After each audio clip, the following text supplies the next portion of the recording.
Hi, I'm Alanis Morissette, and welcome to Conversation with Alanis Morissette. Today's guest is author and spiritual leader Byron Katie. Katie teaches a method of self-inquiry called The Work and is the founder of the School for the Work and Turnaround House in Ojai, California. She travels around the world teaching and leading and facilitating this unique and powerful form of inquiry. She's the author of Loving What Is, I Need Your Love, Is That True?, 1,000 Names for Joy with Stephen Mitchell, Who Would You Be Without Your Story?, and most recently, A Mind at Home with Self, among others. I have the honor of having known Katie for 2 decades, been a student of hers as well as a friend, and it is with great joy that I welcome her to the show today. I've just not been trusted with a sweet piece of... And it is a pleasure to welcome you to the show today, Katie.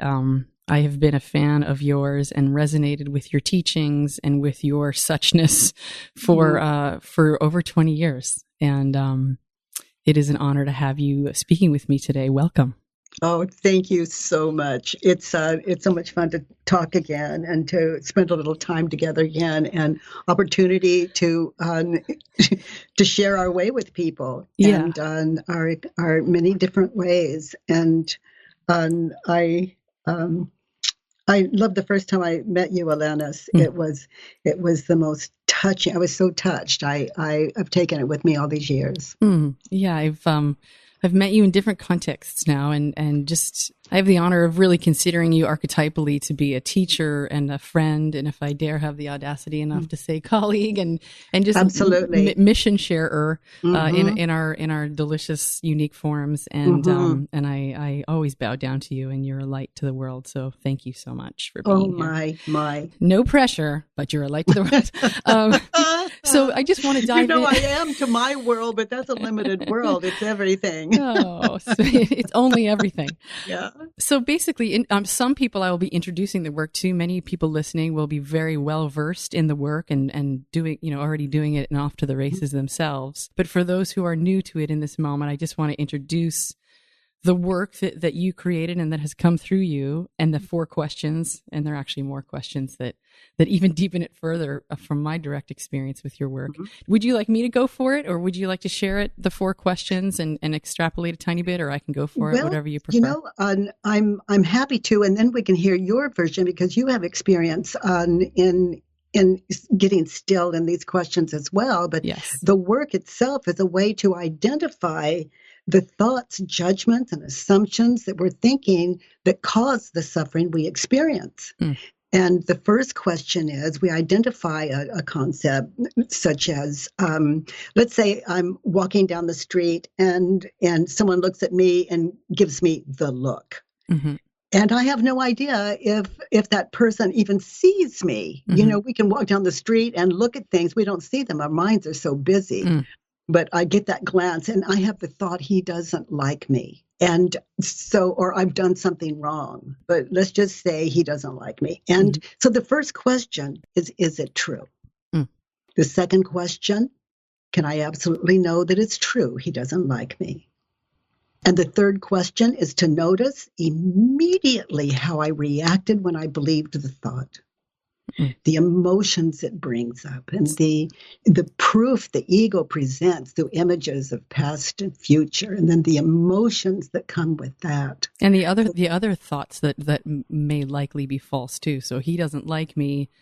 Is it true? Can I absolutely know it's true? How do I react when I think that thought? 14 other thoughts might come in. Like, not only is it true, it does corroborate the fact that I've known my whole life that I am innately bad.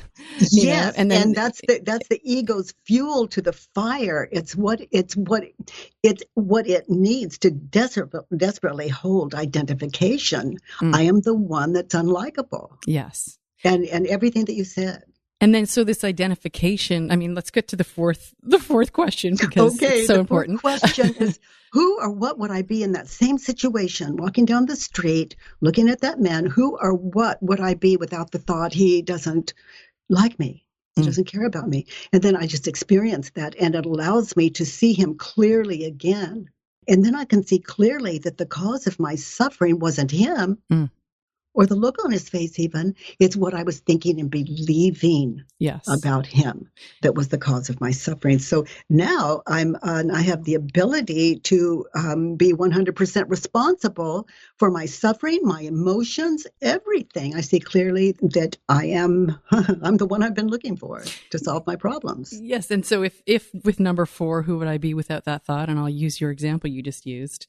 Answers like liberated, neutral. Are there typical answers that are born from the 4th question being answered? Like, I feel like my true essential self. Like, are there answers that you've been hearing around the world that are similar after that 4th question? It's the work is meditation. So really, I'm meditating on that moment in time. I'm absolutely clear, and I'm sitting in the question, who would I be? What am I without that thought? And so as I meditate on that later, I'm not on the street. I'm meditating on it later in my practice. And or eventually we'll be able to do it as we walk. A smile comes in place of the emotions. Right. But just to focus on that image of him looking at what I think he's looking at me. Now I see, not necessarily true. Right. And if it were, could be he was looking through me. Likely. Or for me, if I were to take it even further and walk up to that person and say, do you not like me? And even if that person were to say, yeah, I actually really hate you, then what is the thought many thoughts that I come up with? Oh, if he hates me, then I'm bad. For me, if I'm courageous enough to walk up to that person and say, I had the thought you don't like me, and I just wanted to check that out with you. And if he says, yeah, I don't like you, then I can say, okay, so why? I want to know, because if you don't like me, it could be that it's something I could change. And so really, that person's my teacher. Because maybe he'll say things and if my mind is open, I can see where that's my experience as he runs his list on me, or where it's not my experience, but without defense. Right. With a completely open mind, self-realization, not other control realization. Yeah. We know how much fun that is. Yeah. So as, having done the work personally myself, there was one question that was posed almost secondarily, like an advanced PS to these questionings, to the point where it was posed as something like, I actually look forward to thinking this thought that is false again. Or I actually look like, if as an example for me, my husband shouldn't be behaving that way, as an example, doing the work and getting to the point where I would eventually say, I actually look forward to him behaving that way. I am so liberated from the anxiety or the fear or quote unquote, it should be some other way, that I'm inviting the teacher or I'm inviting the further inquiry. Is that what you mean when you invite that question? Yes. It's like I've sat in that. My husband shouldn't behave that way. I've sat in that. I've meditated on those 4 questions and that situation when I believed he shouldn't behave that way. And then I look forward to him behaving in such a way, anytime, anywhere, just to see if I've really worked through it. Because we like to say, oh, I don't have a problem with that anymore. And yes, we do. Oh, yeah, we might. Yeah. we do until we don't. Until we don't, yeah. And then if he acts that way again and I'm still upset, I'm still attacking him in my mind or attacking him, then it shows me I have work to do. But it doesn't matter how my husband, behaves. I am the answer, and it is within me. And as we get still and we sit in these questions, we come to understand that clearly. So we cease to be a victim at any time. Right. And so. With if there's a goal at all to the inquiry, would you say that it might be liberation from an oppressive viewpoint or a narrative in our head that creates profound suffering, or what? Just one word: peace. Peace, yeah. Peace, because peace for me is it equates with wisdom. Right. Yeah, it's right there. And truth, so and clear. Truth, and truth, and the reality. connectedness. Yes. I'm there, no matter what anyone says to me or about me. I can hear it, and that's another way of saying I'm peaceful enough, open enough to really listen and grow from what I'm hearing. Yes, and to use a little different vernacular from some different models.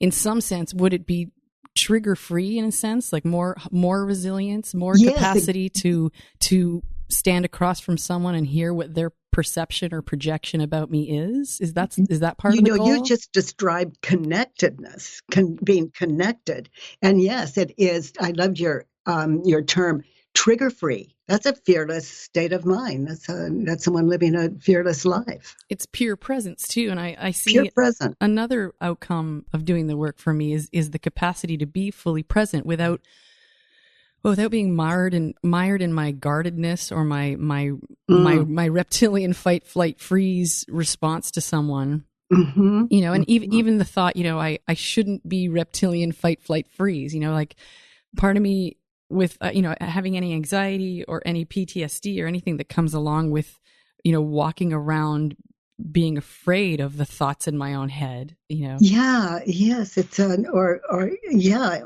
war. This new book I have, A Mind at Home with Itself. It is, that is the end of the mind of us being afraid of our own mind or wanting to escape it or get out of it or addict over it, outside sources and people and things. And it's the opposite. And so much movement toward wanting to rid ourselves of the thoughts as though that's even possible. I mean, I've heard you say, and my direct experience is such that thoughts think me. There's no way I can, certainly in some meditations, there's more space between the thoughts, but the thoughts have their own party in there. Yeah, the ego is not I. Right. So it is, its entire thing is about identification, being identified. But how can nothing identify as something? So it uses the body to, the thoughts just come in and we're separate from them because they're against our nature. So we're not thinking them.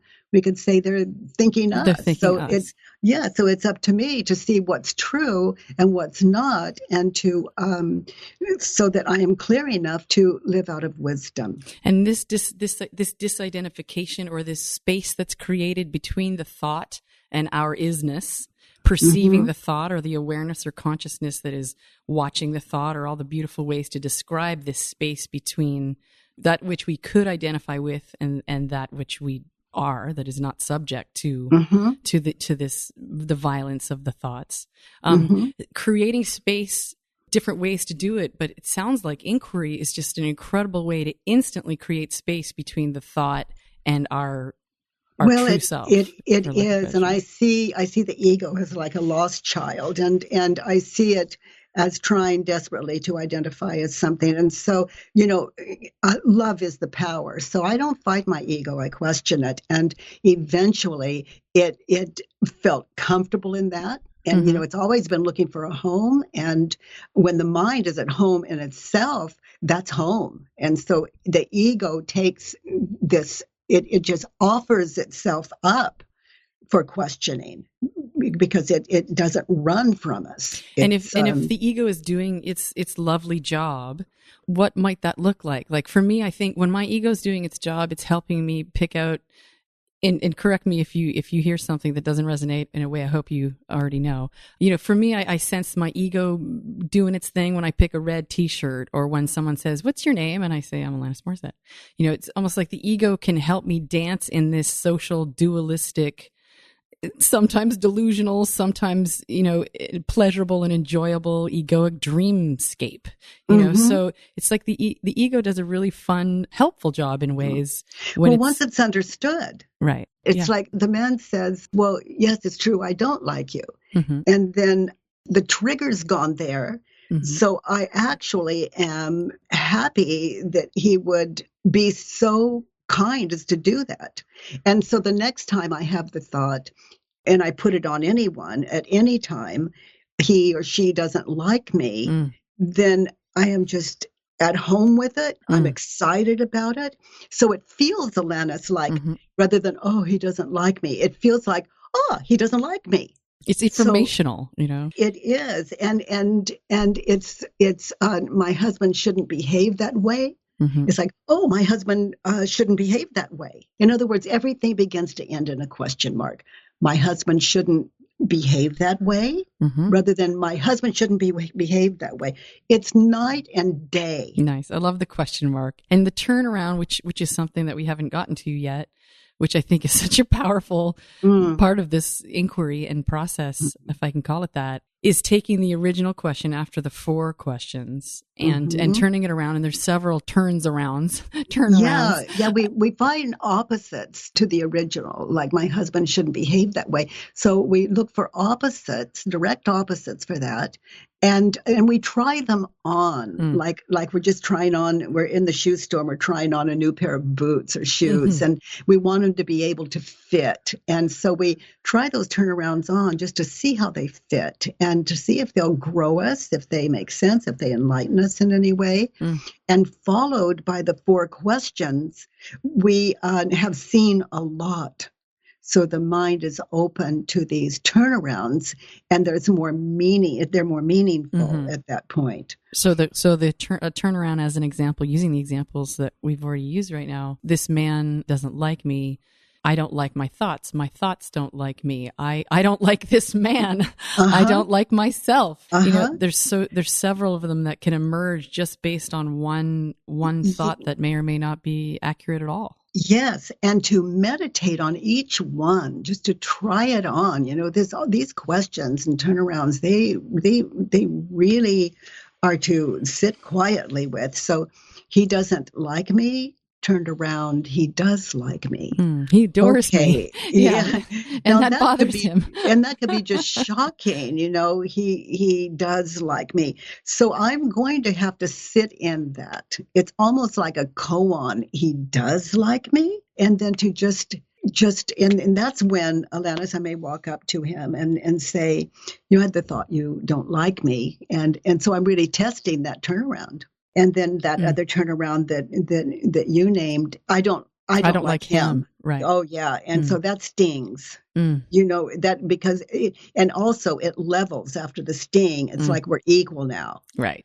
And in other words, he is he doesn't like me. You know, what's the matter with him? Well, I don't like him. Yes. So I experienced that. And that's a liberator too, because it does level the playing field. And anytime the playing field is leveled, I get really relaxed. You know, it keeps the lie of better than, worse than out of the room immediately. Yeah, that good old equality. And then another turnaround. Good old equality. It's the greatest. Another turnaround on I don't like me. Right. So what is it about me in that situation that I didn't like about me? So I don't have to go into, I don't like me. Yes, I'm a terrible human being. I'm going to remain anchored in that situation. You know, I don't like me. Well, what is it about me that I don't like? Number one, I judged him prior to knowing the truth. Yeah. Yeah. And prior to any understanding, certainly. And then I continue to meditate on each turnaround, seeing where it fits, and it's just it's remarkably enlightening. And again, just leveling the playing field and creating this felt somatic sense of peace too. You know, yes. And so it also invites us into the whole idea of being able to have a direct experience without having to label it, often violently labeling it or creating a story around something that often is so not true. If it creates suffering, is it safe to say that if there is suffering, that there's an untruth in our midst? Yes, even physical pain is we're either remembering or anticipating pain. So where is the pain? So we get to see the power of the ego and how it really does create all suffering when believed, when not understood. So what is it to understand? The mind, that is the creator of everything. It's the creator of our individual worlds. And so the way to change the world is to question what we're believing about ourselves, each other, and the world. And I read a quote of yours as having said, "All pleasure is pain." And do you remember having said that? And do you remember what you might have meant when you said that? Well, if we go to addiction, or let's say anything that brings guilt, which are both ends of that, But if we go to addiction, it's either remembered. Let's say I want chocolate cake. Mm-hmm. Let's say I'm watching television, or which is a big trigger for a lot of people because there are so many commercials and so many things to upset And it just us. looks so darn good. Yeah, and also they'll say something that triggers us politically, or Right. or whatever, Or that we but agree those with or trigger. disagree Yeah, with. and then we see that chocolate cake, using that as an example, or the alcohol, or the cigarette, the Yeah. vape. Yeah. There's so and, many, there's so many to yeah, pick from. Yeah. and so we see that image in our mind, and then as soon as we see the image in our mind, we don't understand that it's happening. Really, it's so quickly happens, but we feel The pull. the pull on. If you imagine biting into a big, juicy, soft lemon, just experience what happens in your throat and mouth. It's a physical thing happens. So when that chocolate cake, or the whatever it is for each of us, when it comes to mind, it's just like that lemon. It's as though, if we're an alcoholic, and it's an alcohol that comes to our mind, we actually have had our first drink, just like we experienced the lemon. So how does an alcoholic deal with that? Well, we clear the mind until we understand the mind. And I think that that's a lot of what the 12 steps of recovery Invite us into. Yeah. Uh-huh. And so the work is very quickly becoming a part of movements like that. The addiction recovery movement too, because I mean, and there are so many pervasive and sometimes quiet and corrosive thoughts that can bind into the addiction recovery world. A lot of messages like, even the violence in the term junkie, or that you're bad, or that you've relapsed, ergo you're a terrible person, or you're a disappointment, or you're a shame upon our family. I mean, there's just so many false thoughts that come along with even attempting to begin recovery in the addiction recovery movement. Yes, and how can we stop believing what we're believing in the moment we believe it? Without that kind of thinking, addiction isn't possible. The clear mind is free. Yes. And leads another kind of life. And you were a talking non-addictive life. And you were so beautifully speaking about addictions being, whether it's alcohol or a Vicodin or anything that's in front of us, that I'm using some of my own words here potentially, so forgive me.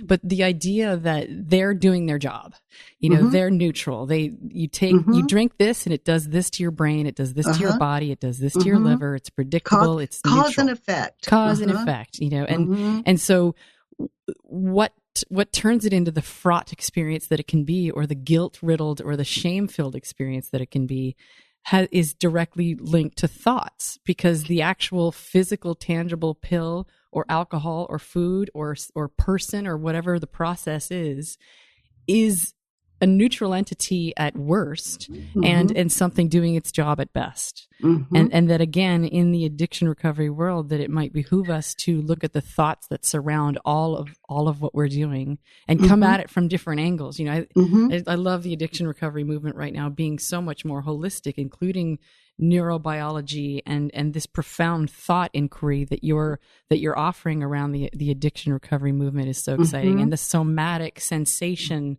there's so much neutrality in it, and our thoughts turn it into this dark cesspool of shame. And when it's really the opposite, we experience guilt, but what have we done wrong? We're guilty of believing. It's like we're believers. So can we not believe what we're believing when we believe it? No, that's impossible. But we can identify our thoughts and question them and get still in them and end this self-hatred and loathing, separation, and I was agoraphobic for so many years, and oh my gosh, it's I was such a victim, and I look back at that, and I was an egomaniac basically when I would be leaving my thoughts and thinking for the whole world about what they would think of me if they looked upon me, like they're even looking at us. Yeah, and I'm sometimes locked in they my are. bedroom for 10 years.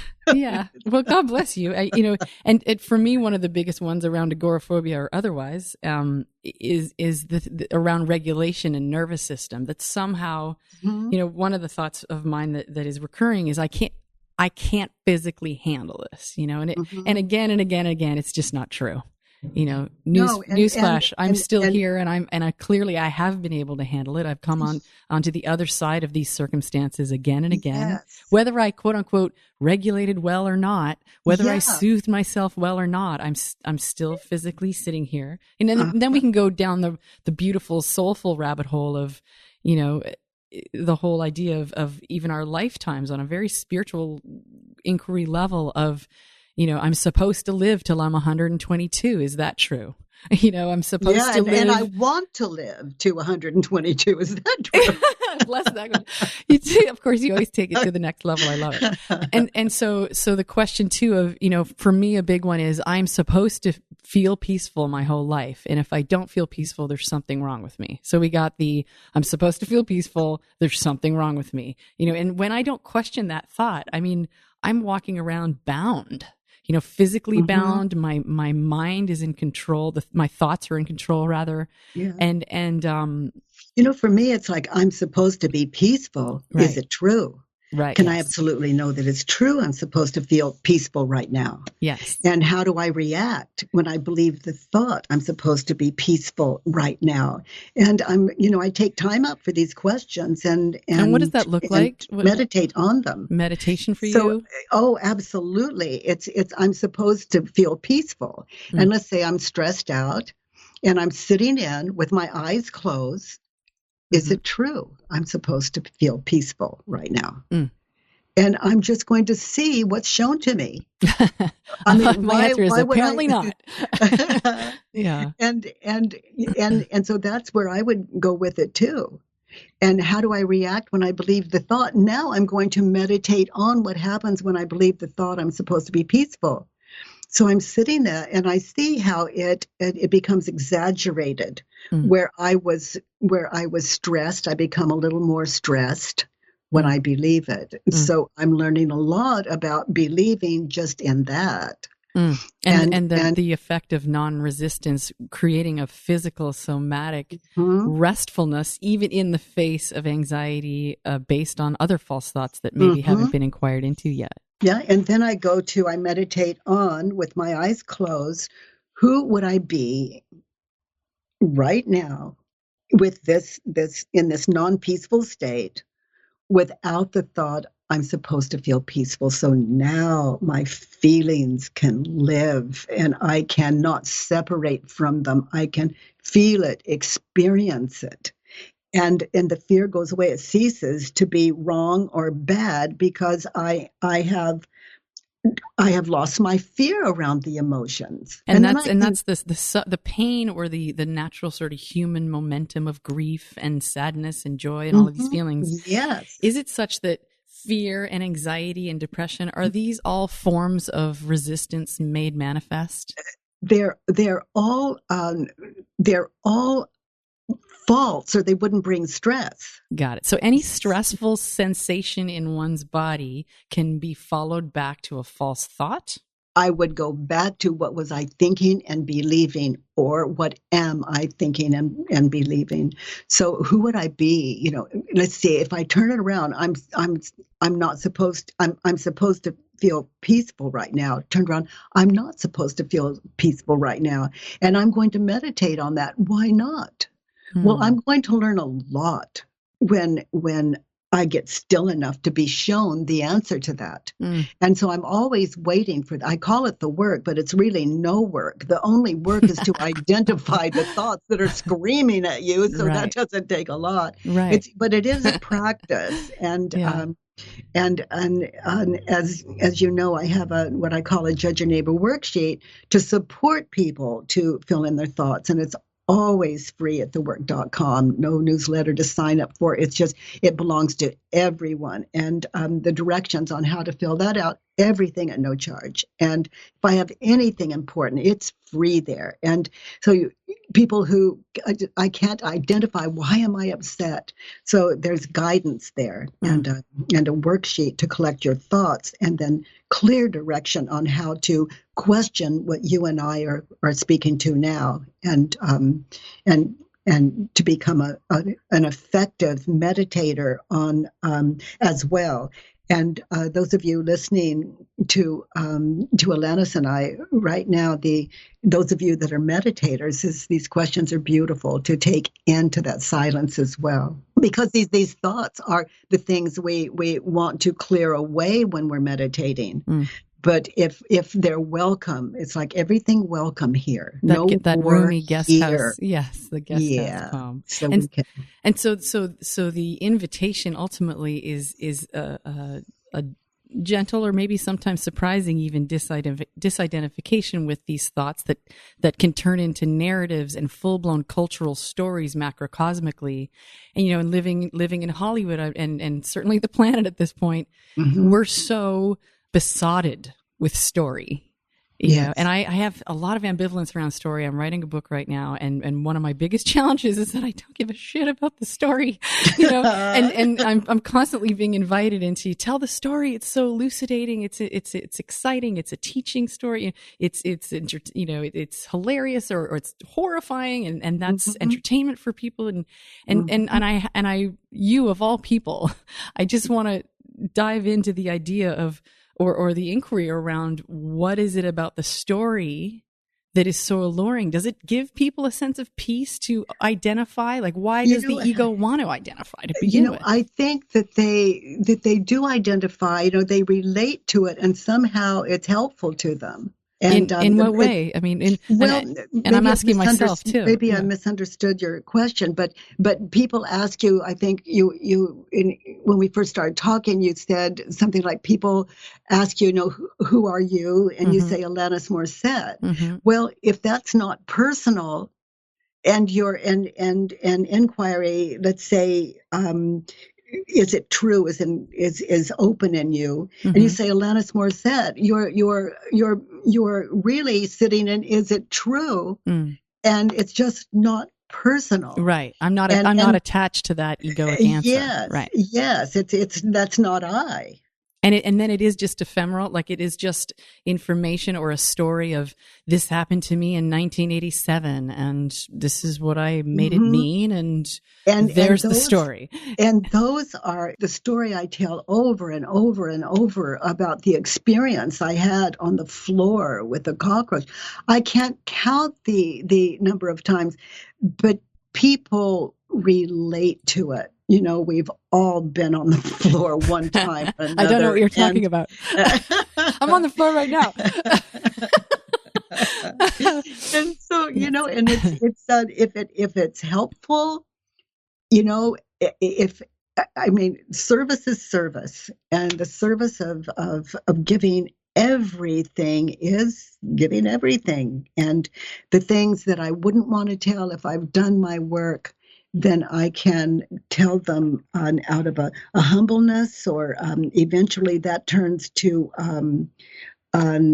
joy, and then it turns to a connectedness, and it always ends up in gratitude and how can I help. So to the degree, if I'm getting what you're saying correctly, to the degree to which the story leads us back to our birthright of being, then the story serves as something that stops the suffering and stops the violence. To the degree that the story invites us to be further mired and further identified and into further suffering, then inquiry would benefit us. Yes, it would break that. It would break it. It breaks it up completely, because it goes from ego to fact. Right. And it goes from, I don't tell it and unless people ask. So it goes from ego to service. I mean, what am I? Everything in my life is to be passed on to others at the most basic level of integrity that I can muster, because if they ask and I have a problem with it, that's something I need to take care of, because what of mine wouldn't I give? Right. And that's so hyper responsible in a way that is deeply touching to me in a culture where responsibility gets such a bad rep and isn't often considered at all. Yeah. And, authenticity is what people can relate to. And our history for, good, bad, or otherwise. indifferent. Yeah. Our history is what we have to give. And, it's if someone asks, then I know what that history is. If it's helpful to them, here it comes. Yeah, if the story's going to serve. Mm-hmm.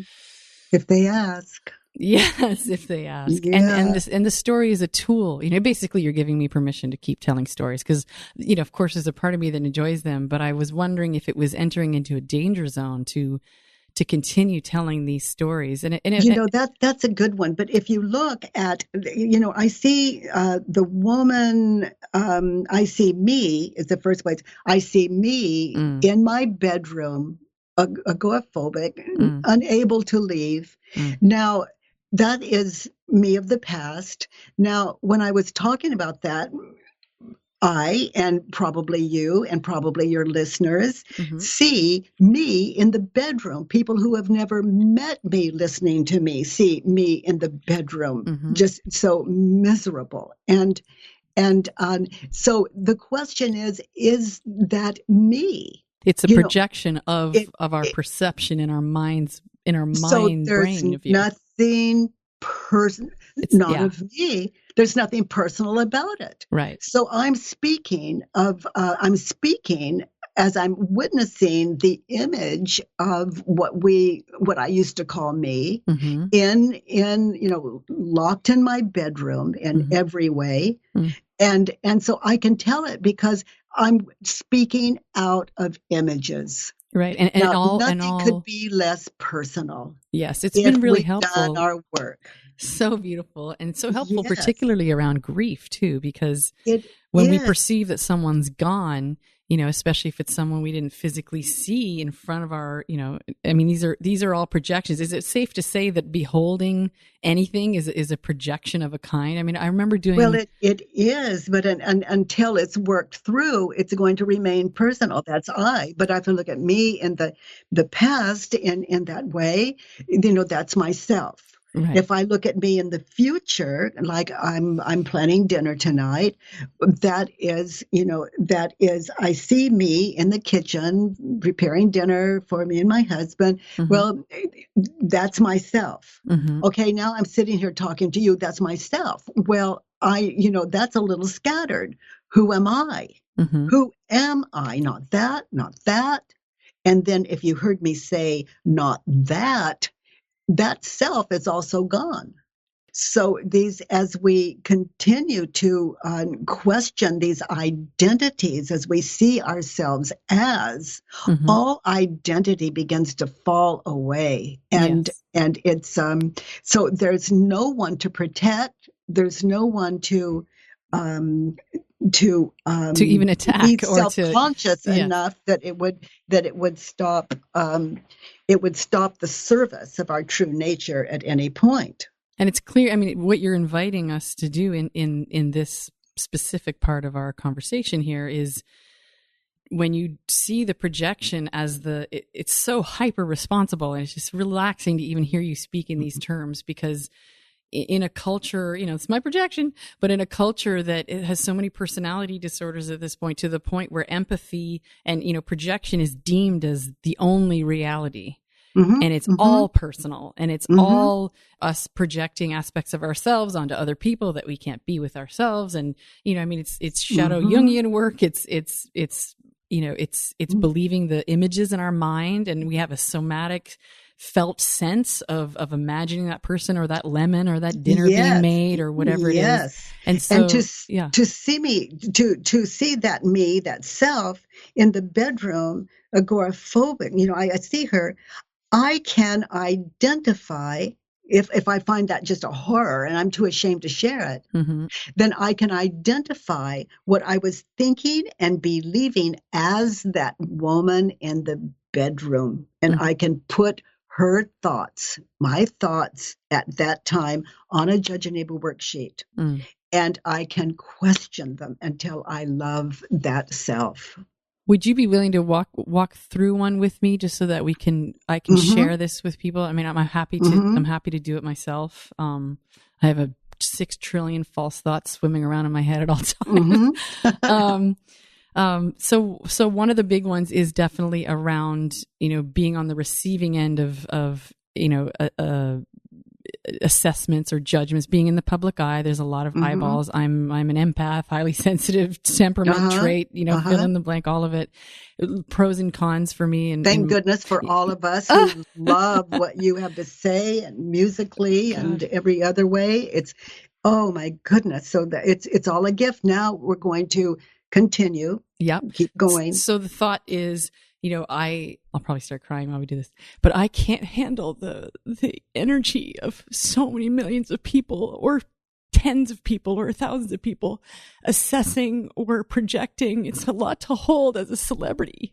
Yeah. And someone in the public eye. So the false thought, or the thought that I would want to inquire into with you right now, is somehow that I can't handle it. And I already know it's not true, because here I sit, crying with you. So Alanis, what do you give me an example of what you think they think about you that's hurtful, that you just couldn't that stand? Somehow I'm not them, that I'm not equal to them, or that I'm not connected to them, and that I'm going to be, the thoughts keep building. So the thought then segues into, I'm always going to be alone, and celebrities are misunderstood, and they're bullied, or they're misperceived, or one of the bill of goods that I was sold around a celebrity was that I would just be so connected. And it's quite an isolating experience, and a lot of my peers are just not wanting to be around anymore for it. So one of the thoughts as a celebrity, in my direct experience, is celebrity didn't give me what I thought it would give. I thought it would give connection and healing and a sense of love and, ease, and instead there's this disconnection, a felt sense of disconnection. Let's, how does this feel? They're judging you, and that judgment is not good. It's everything that you empathically just is not accurate, or misperceived, or So they're judging you in a really harsh way. And not just one or two, but let's say all of them. Yes. A whole energy field, or a whole. Yeah, let's say all of them. All of them. You said alone. Okay. Yeah. Okay. So they're judging you. So you're on stage.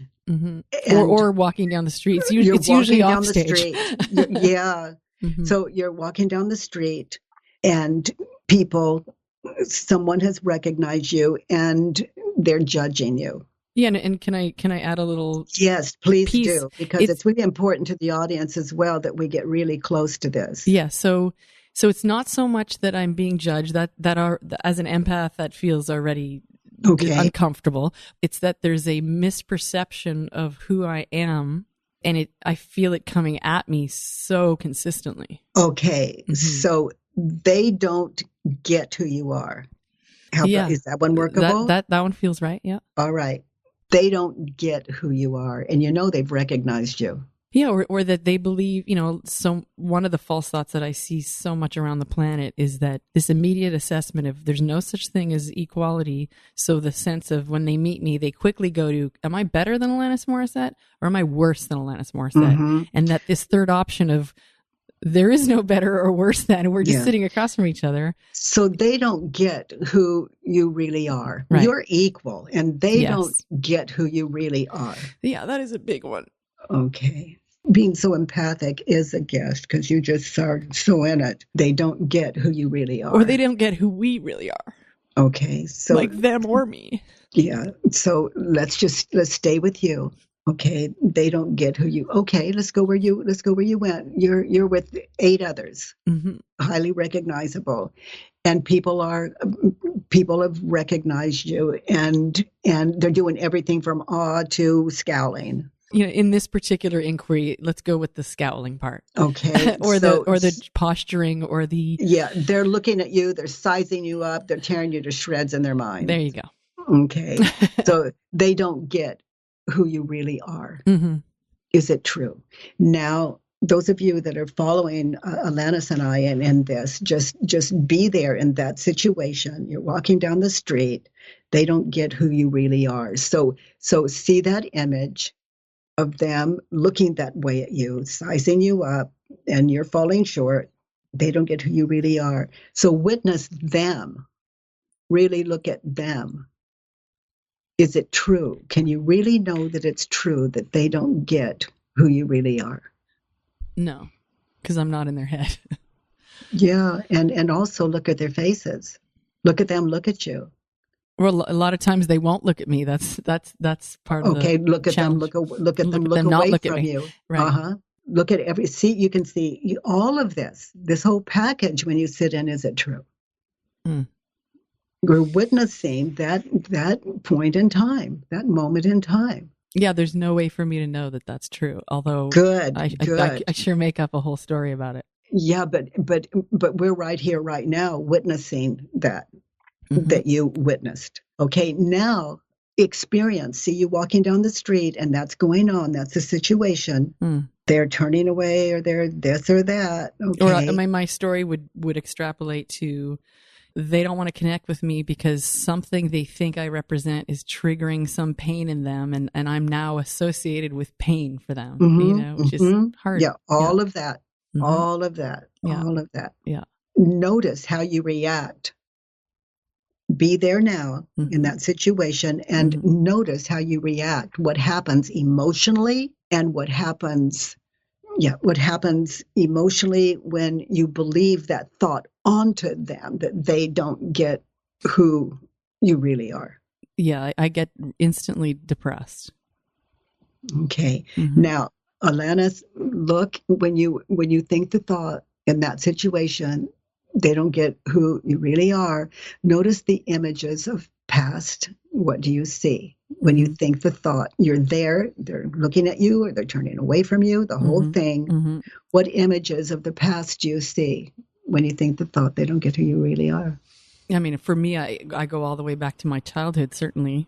Yeah, just this yearning of, do you want to know image-wise what I see or what I sense? Yeah, what do you see? No, what do you see and sense? I sense a disconnect of this yearning that I've had my whole life of wanting to be across from people who really, really know in a felt sense of how connected we actually are. Okay. So you see that image of the past and how that's always let you down. Yeah, where my hunger for it was not fed. Yep. Yeah. So you see that image, you feel those feelings of the past.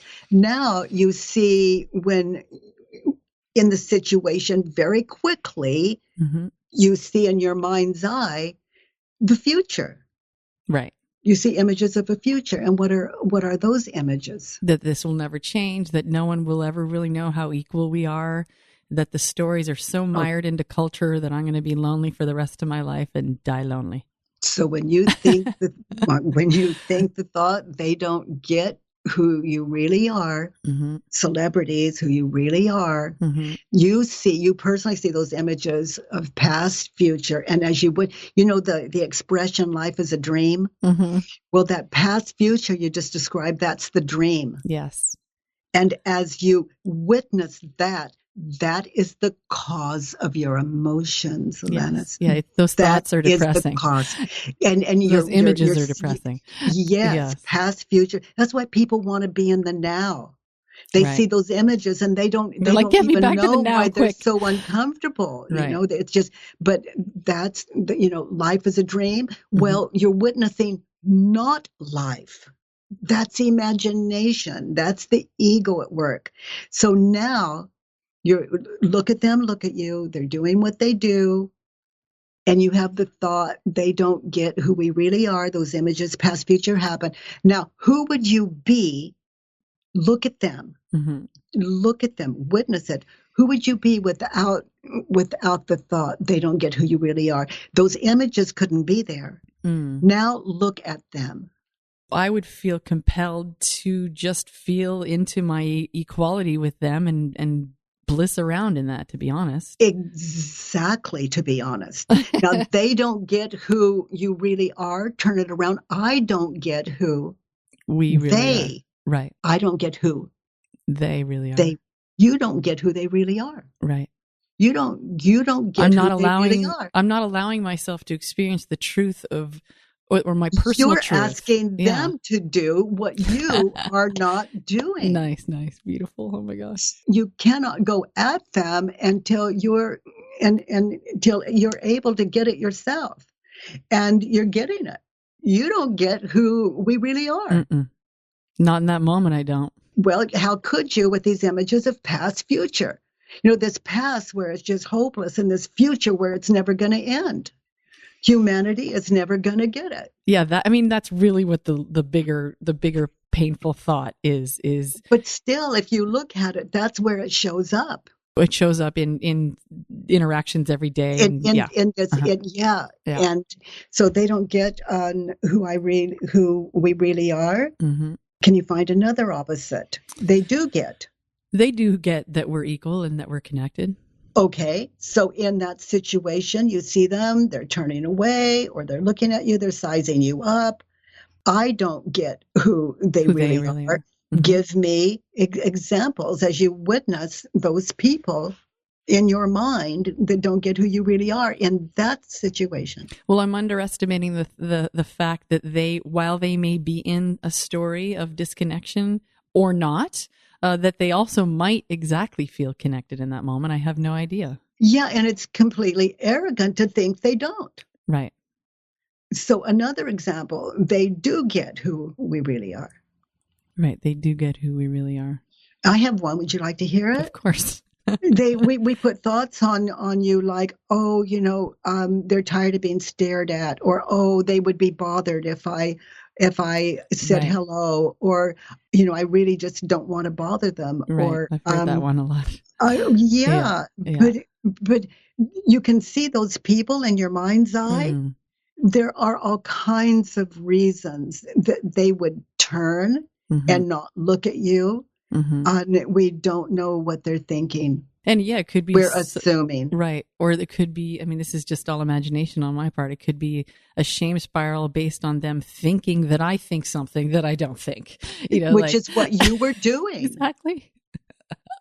So you are seeing that they're doing what you're doing. Right. So where are these empathetic people? You obviously are one, and we are, but we have a little homework to do, and inner work to do, and it's a life's work. It's the mind is unlimited. And so enlightenment doesn't end. It's open-ended. It's vast beyond what we could even believe about it. Mm. It's much more than that. So that is infinite. And it is awaiting me or any of us on the other side of the depth of this inquiry, really. It is. And that's what those people are for. They're here to enlighten you. They don't get who we really are. Turned around, they do get who we really are. Mm. And where my mind just went with that, another example, because we're meditating on, they do get who we really are.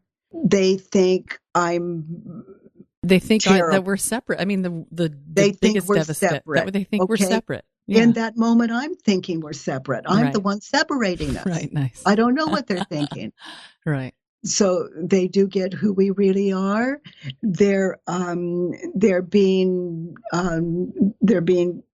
cold and uncaring thoughts about me. Oh my gosh, I was thinking cold and uncaring thoughts about them. Nice, right.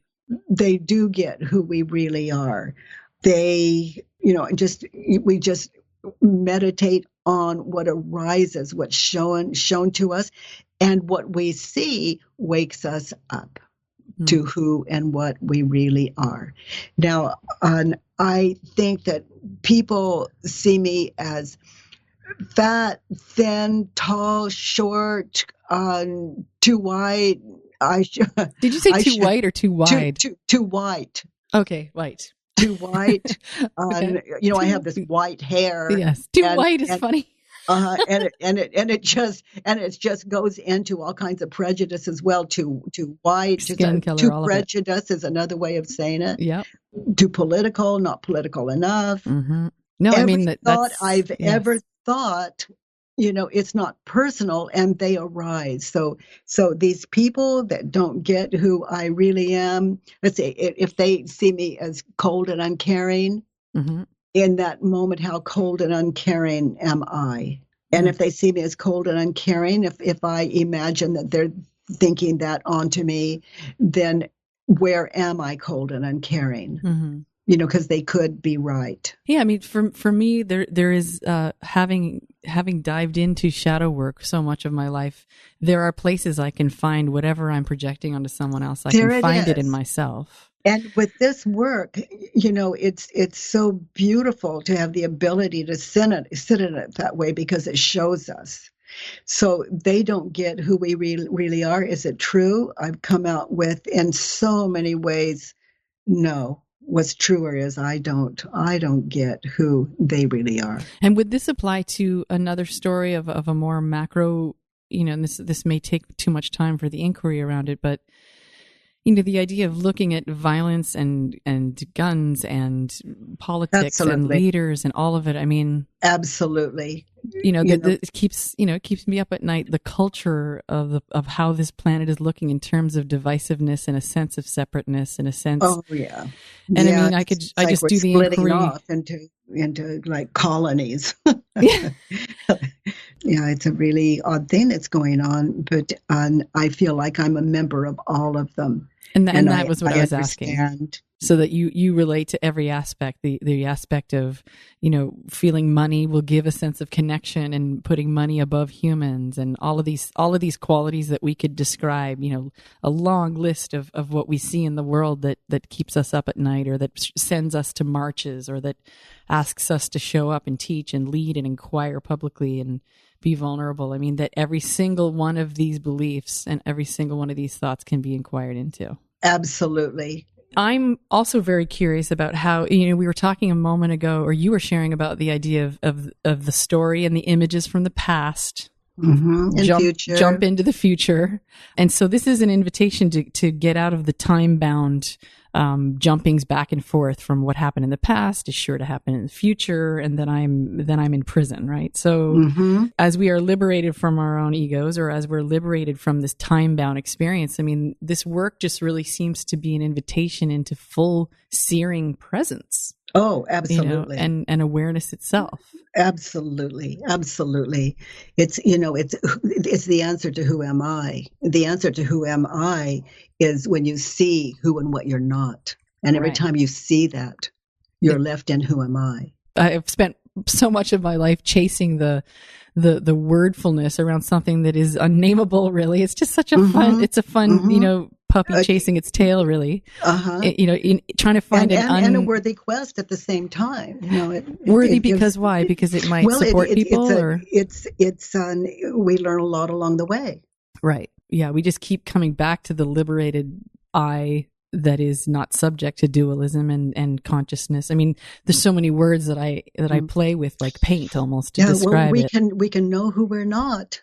And we can never know who we are. Right. Who we are is nothing more than can't be named. Than this hypnotic, egoic trance of images of me walking through the door in the studio, and the future see me walk out. Right. And for example, and hearing me say, for example, who am I? I am not that self of the past. Right.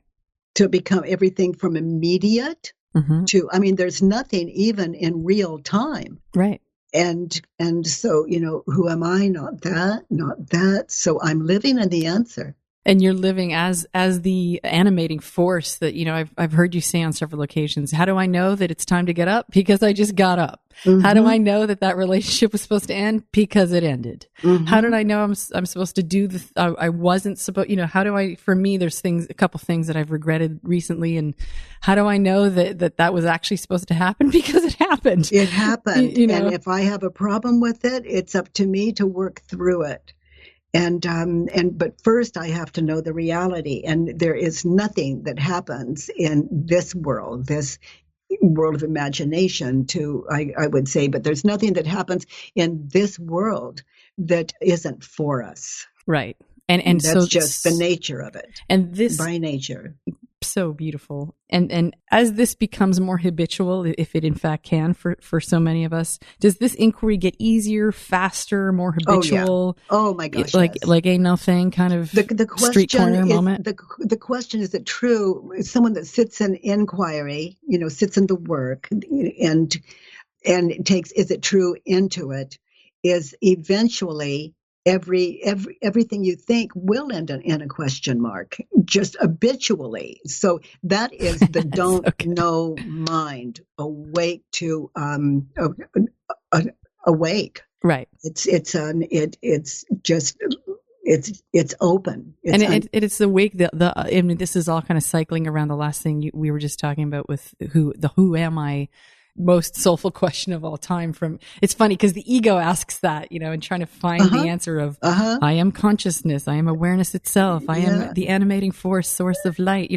All of these are egoic definitions for something that can't be named. Well, I see clearly who I'm not. Right, and that's enough. And so that leaves. Well, it is, because every time you try to name it, that's not it. Right. Nice. It's going to fall short. That needs to be questioned, or just experience will tell you. Yeah, and I've heard you say on many occasions too, there are no new thoughts, and No. my question to you, with your having traveled around the planet to the degree that you have and spoken to so many people doing this beautiful work with people, are there the top 5 most popular, are the ones like I don't matter, or I'm lost without you, or I shouldn't be feeling this way, or I can't handle it. I don't. Top 20. I don't know. I don't know the top 1,000. I was going to say top 5,000. The ego doesn't sleep. Its life depends on it. Oh my gosh!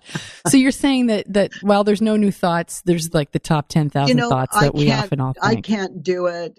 I'm too tired. They don't understand me. And yours was kind of a version of they don't understand me. Yeah. And a good one is I need to be understood. Right. Because they don't understand me. Mm-hmm. I like to take it down to the lowest common denominator. I mean, they don't understand me really went to, why do I want to be understood? I want to be understood so I can have a felt sense of connection. And also, how can they understand you if you can't understand you? And I can't understand them. So it's like we're all in the same place, and that's and for me, it's like what other people are thinking and believing, I can never know anyway. What am I thinking and believing that would separate me from anyone or anything? Yes. And this responsibility that you're inviting people into of staying in self and really, you have that beautiful, I've heard you say it and I've read it in your books. I'm either in my business, in someone else's business. It's either my business, someone else's business,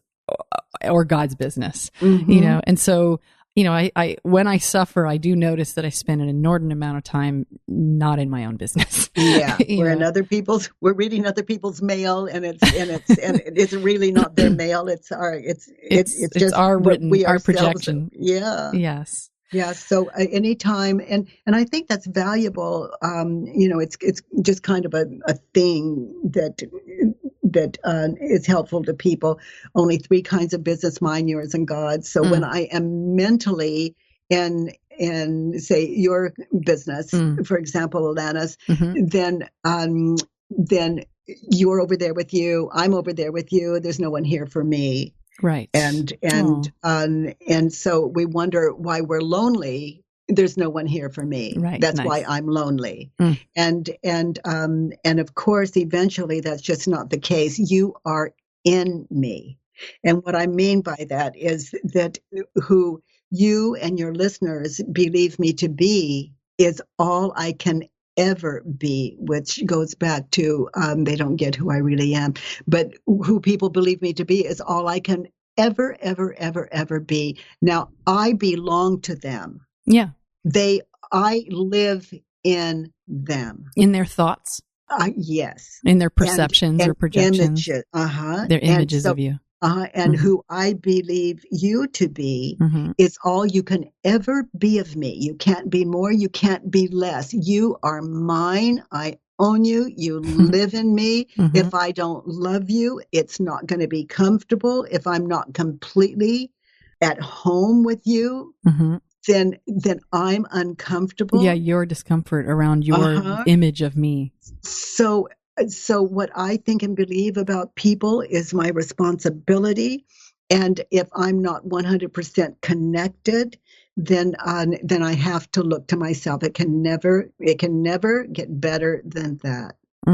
That is so empowering, and the interesting thing is you're my world. It's the way I look and the way I see anything. That's my world, and no two people live in the same world. So when one person gets free, they have freed their world. Wow. So we can free the world. Yes, and in a way, as you're describing it, it sounds so contained and autonomous, and yet at the same time, this beautiful paradox is that it is actually the most connection that everyone's connected that is possible. Yeah. Yes. Wow. Yes. Wow.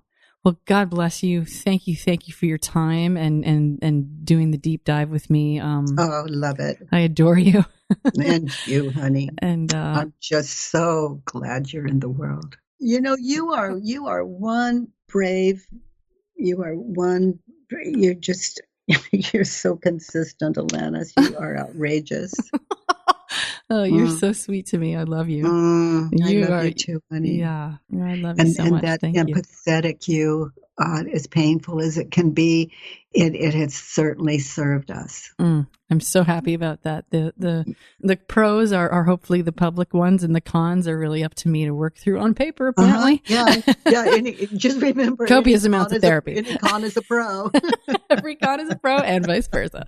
Vice versa. Well, thank you so much, and I couldn't be happier and feel more blessed to have spoken with you. Godspeed in your continuing journey.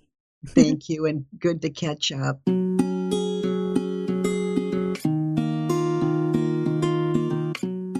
Thank you, everyone, for listening. It's a joy to share these podcasts with you. I invite you to subscribe and join me on the next podcast. And until then, take care. I'll see you soon. Conventional kid, all intent.